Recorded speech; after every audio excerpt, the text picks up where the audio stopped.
United States government has frozen the assets and properties of 8 Nigerians accused of having links with Boko Haram and the Islamic State of Iraq and the Levant. The over 3,000-page document released by the U.S. Treasury Office of Foreign Assets Control also listed individuals sanctioned for cybercrime-related offenses and other security threats.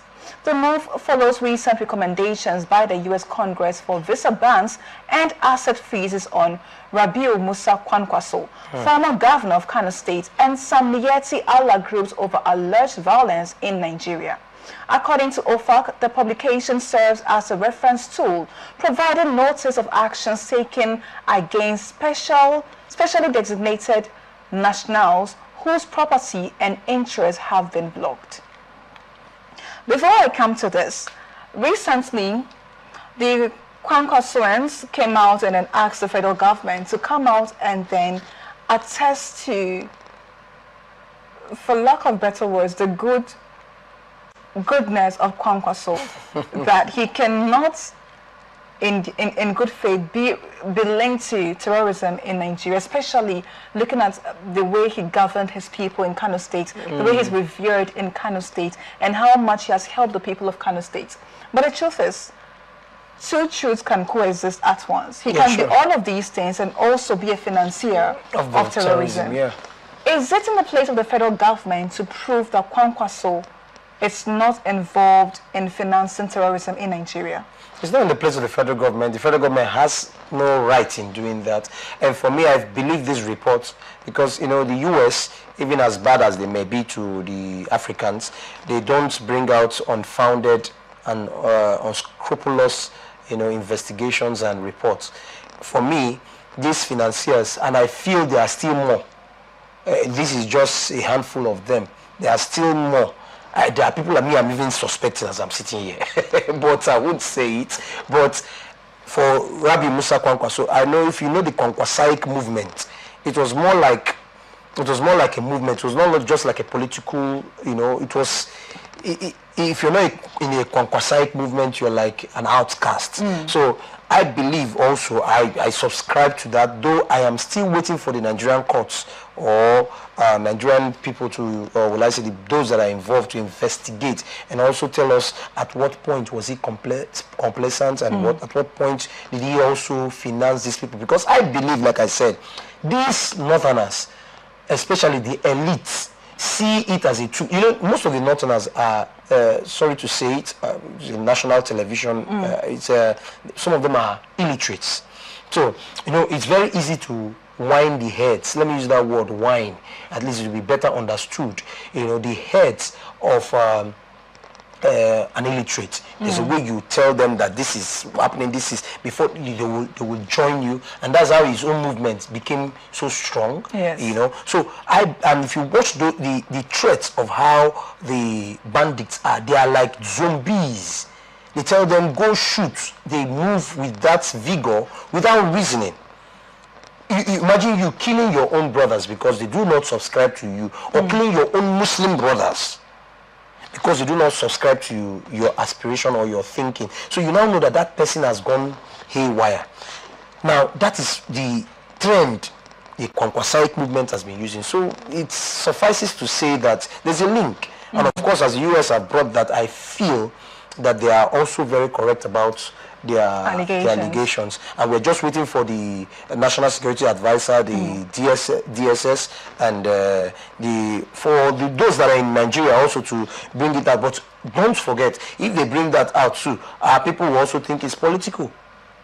Yes, we always play a political undertone to all these things. But is there not a political undertone to all of these things? There is, of course. You know, in the way it is, there is always politics. Things in Nigeria has politics. Anything that happens has politics, religion embedded in it. Politics and religion embedded in it. So for this, I also know that politics is also part of it. Religion is also part of it. Okay, since we've identified some of the sentiments that leads to these things, what is U.S. interest? Again, U.S. interests. Now, they have frozen the accounts of these individuals because they have a right to, they have the means to. Yeah. These individuals are banking with them, they're banking in the country, hence they have access to their assets. Definitely, this also speaks to a large extent how our leaders carry our resources and take it to those countries. Now, the U.S. has frozen their assets over there. And then for all we know, it can be frozen for however long that they deem fit. Yeah. And then these resources can be used for the betterment of their country. Again, we just say that the U.S. did so because they want to take advantage of what is happening in Nigeria to further their own personal agenda. Yes, I've always been a proponent, or let's say I've always been an activist against when you seize my property, you don't release it to our people. No, because when you seize our millions and our billions, use it to do business there. They run a sophisticated loan system there. Yes. They run their government, they run their economy. Meanwhile, we are here languishing in penury and abject poverty. So I feel they are not trying in that way. But of course, whilst they freeze it, they can also, the people that they freeze their account can also take them to court, and that will stall the ability for them to return it back whilst the court is still subsistent. So in the meantime, they're using it. Yes. It's a problem. Like I said, U.S. in fact, the world powers have always been a problem. It's not only U.S., Sweden, Switzerland, France, Russia, they have always been a challenge to the Africans. They collect our money, seize from our corrupt individuals, use it for their own personal gain. Then look at when Abacha, some of the Abacha's loot has not been returned.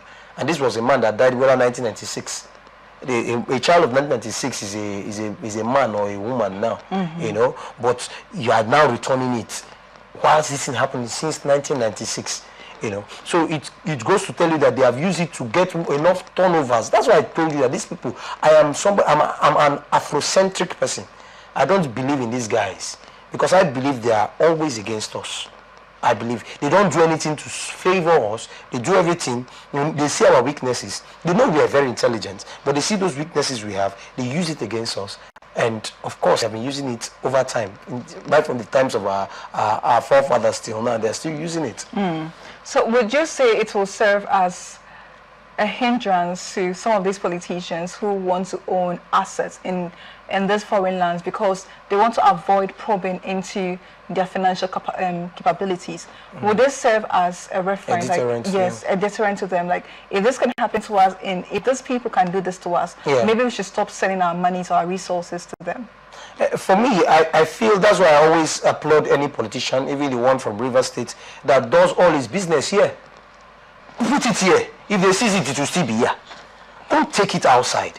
You understand me? Because when you take it outside, it will... Well, I don't see it as a deterrent because the more they still do it, the more they still go. Yes. Because if it was in the time of Alamesia, the late Alamesia, his properties were seized.